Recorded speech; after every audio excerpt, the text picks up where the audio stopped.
Halo, hai. Saya dengan Nungki baru saja mengikuti pelatihan selama 1 hari penuh mengenai program komprehensif konseling, terapi, dan coaching. Nah, program ini sangat menarik sekali dan membuka wawasan saya tentang berbagai pendekatan dalam membantu orang lain. Nah, dalam video ini saya ingin membagikan beberapa poin penting yang saya pelajari selama pelatihan. Yuk, apa aja ya yang saya dapatkan?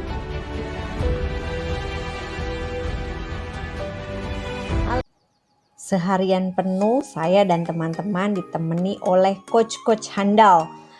Saya jadi banyak belajar nih dari Coach Ivan, Coach Nugroho, dan Coach Abdillah, di mana saya belajar tentang perbedaan antara konseling, terapi, dan coaching. Lalu saya juga dapat nih berbagai teknik dan pendekatan dalam ketiga hal ini, yaitu konseling, terapi, dan coaching. Nah, banyak hal lainnya akhirnya saya jadi tahu kenapa sih kita penting membangun hubungan yang baik dengan klien.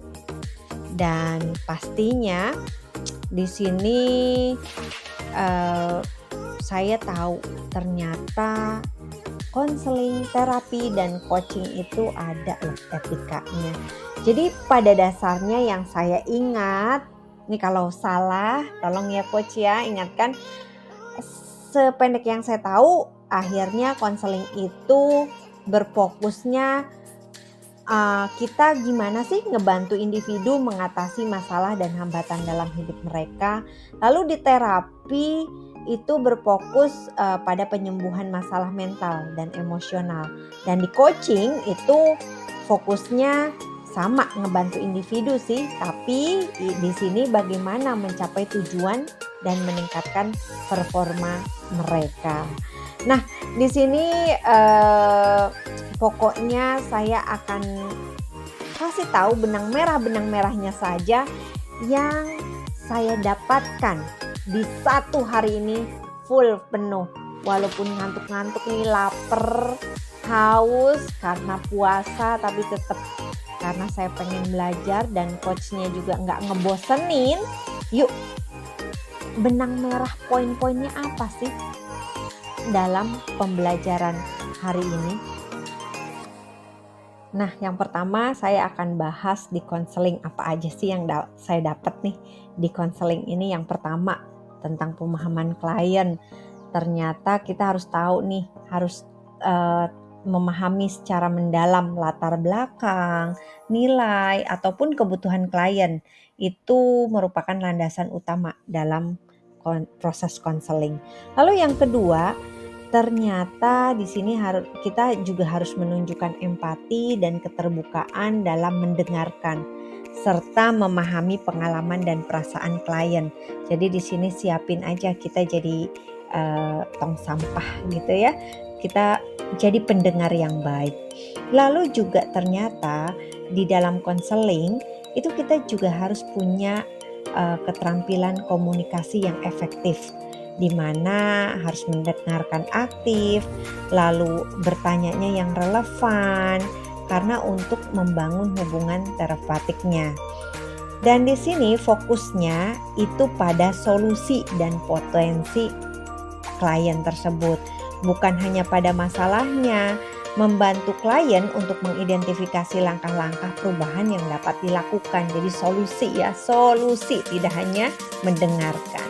Nah, di sini juga ternyata ada keterlibatan nih antara kita dan klien ya. Jadi ada kolaborasi dalam proses konseling sehingga klien akan ngerasa bertanggung jawab dan bisa mengontrol atas perubahan yang terjadi. Nah, di sini juga kita harus tahu prinsip-prinsip etika dan kerahasiaan dalam praktek konseling. Karena apa?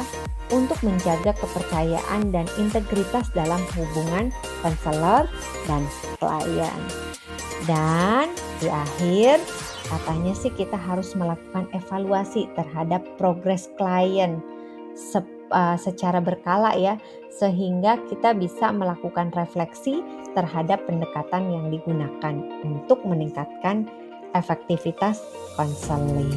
Jadi kalau kita melihat benang merahnya, poin pentingnya, ternyata seorang konselor itu harus memberikan layanan konseling yang berkualitas, harus bisa mendukung klien dan mencapai perubahan positif dan membangun hubungan yang baik.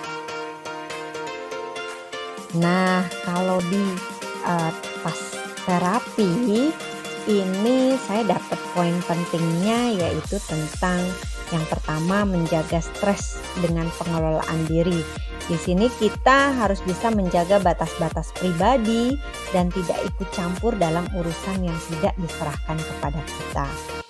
Fokuskan pikiran pada hal-hal yang baik dan bermanfaat, serta hindari hal-hal yang negatif yang dapat mengurangi kesejahteraan mental. Lalu di sini juga kita harus bisa menggunakan afirmasi sebagai panduan biar bisa kita fokus untuk membentuk kebiasaan positif. Di sini juga kita harus merubah persepsi terhadap ujian atau tantangan sebagai bagian dari rencana Tuhan. Serta pastinya kita harus selalu meminta perlindungan dari Tuhan. Lalu yang kedua yaitu afirmasi dan pengaruhnya. Di sini ternyata penting banget loh kita bikin afirmasi dalam membentuk pikiran dan perilaku positif. Contohnya kalimat afirmasi yang dapat dipraktekkan untuk memperkuat keimanan dan bagaimana sih kita mencapai tujuan hidup. Lalu di sini juga kita harus bisa membuat afirmasi yang berkekuatan positif ya. Jangan lupa mendekatkan pada keimanan kepada Tuhan. Lalu yang ketiga, di sini kita juga belajar tentang keseimbangan hidup, bahwa kita harus seimbang, jaga keseimbangannya antara hati, pikiran, dan tubuh. Nah, memang sih untuk keluar dari zona nyaman itu kayaknya susah banget ya.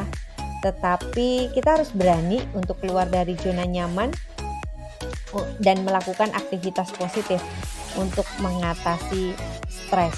Nah, dengan memahami dan mengimplementasikan terapi ini, akhirnya saya bisa memperkuat manajemen stres saya ya. Lalu memperbaiki kualitas hidup lebih positif, jadi saya lebih tambah semangat dan mencapai keseimbangan yang lebih baik dalam kehidupan sehari-hari. Nih, saya ada loh terapinya yang saya ingat, saya screenshot nih coach. Yuk kita praktekkan. Nah, gegara ikut seharian ini saya ingat di terapi untuk diri sendiri. Jadi beberapa hari ini saya gunakan. Jadi katanya buatlah afirmasi dan sebutkan gejalanya, bukan penyakitnya. Contohnya saya sakit di kepala saya ya. Jadi gejalanya yang disebutkan. Nah, ini ada 7 titik yang mungkin juga teman-teman dengan melihat video saya ini mungkin bisa mengingatkan, atau yang efektifnya sih lihat videonya dari Coach Nugroho ya. Oke, nah ini yang pertama adalah dari ujung kepala, di tap-tap ya. Lalu selanjutnya yang kedua yaitu di sini di alis ya. Lalu yang ketiga di pangkal alis. Yang keempat di bawah kelopak mata. Yang kelima di antara hidung dan bibir, di tap ya. Lalu turun lagi di dagu, turun lagi di antara di tulang leher, ada 2 ya, ada tulang di sini di antaranya. Lalu yang terakhir yaitu di dada di bawah puting susu ya, puting payudara. Kalau laki-laki atau perempuan sama aja ya. Jadi boleh di tap misalkan sambil afirmasi, sambil ngomong, sambil kita tap. Misalkan ini kita mulai dari sebelah kiri dulu ya. Ya Tuhan, meskipun saat ini kepala saya sakit, namun saya ikhlas Tuhan untuk kembali pulihnya kesehatan saya. Saya pasrahkan kesembuhan saya kepadamu, ya Tuhan. Boleh sambil zikir juga, ya. Oke. Nah, kalau misalkan merasa kurang, kita yang kanan. Terus saja, alhamdulillah, terima kasih coach. 2 hari ini saya lakukan karena saya sering saya punya tekanan darah rendah. Jadi ini juga teman-teman bisa bicara afirmasi ya. Yang terakhir yaitu belajar tentang coaching ya dengan Coach Abdirah.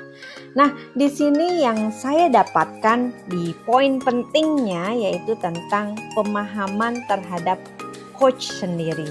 Jadi kalau kita menjadi seorang coach nih, penting banget untuk memahami benar-benar coach secara individu, termasuk latar belakang, tujuan, dan tantangan yang dihadapi. Nah, ini akan membantu gimana kita sebagai coach menyusun pendekatan coaching yang sesuai dan efektif. Lalu kita juga harus punya teknik pertanyaannya. Jadi penggunaan pertanyaan yang tepat dan kreatif merupakan kunci dalam proses coaching. Pertanyaan-pertanyaan yang kuat dapat membantu mengcoach ya, untuk merenung, bisa mengajak menggali potensi dirinya dan menemukan solusi atas tantangan yang dihadapi. Lalu juga sama sebetulnya, kita jadi coach juga harus aktif mendengarkan. Nah, di sini kita juga harus empati ya dalam pemberian coaching. Dengan mendengarkan yang baik, seorang coach dapat memahami lebih dalam apa yang sedang dirasakan dan dipikirkan oleh si yang mau di-coachnya ya. Lalu di sini juga saya belajar tentang pengembangan tujuan dan rencana aksinya nih. Gimana seorang coach itu membantu si coachee untuk mengidentifikasi tujuan yang jelas dan menyusun rencana aksi yang dapat membantu mereka mencapai tujuan tersebut. Nah, proses ini harus melibatkan pemantauan progres ya, dan harus disesuaikan ya. Rencananya tuh hal-hal itu yang diperlukannya apa aja sih? Dan di sini juga di terakhir nih kita harus kasih penguatan positif, di mana di sini akan membantu si coachee ini mengatasi hambatan dan tantangannya. Nah, seorang coach itu perlu loh memberikan penguatan yang positif, di mana ini akan membantu ya yang kita coaching nih untuk meningkatkan supaya motivasinya dan kepercayaan dirinya itu sampai dia bisa mencapai tujuan mereka. Nah, di sini banyak banget akhirnya saya ternyata selama ini saya belum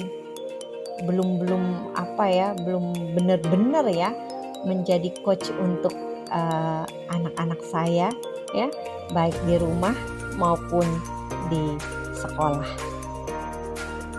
Terima kasih untuk pelatihan online full day-nya, sangat menyenangkan, banyak banget wawasan yang tadinya cuma segini mungkin sekarang makin banyak lagi. Makin haus ilmunya, makin pengen tahu banyak. Terima kasih, Well Done Skill, sukses selalu.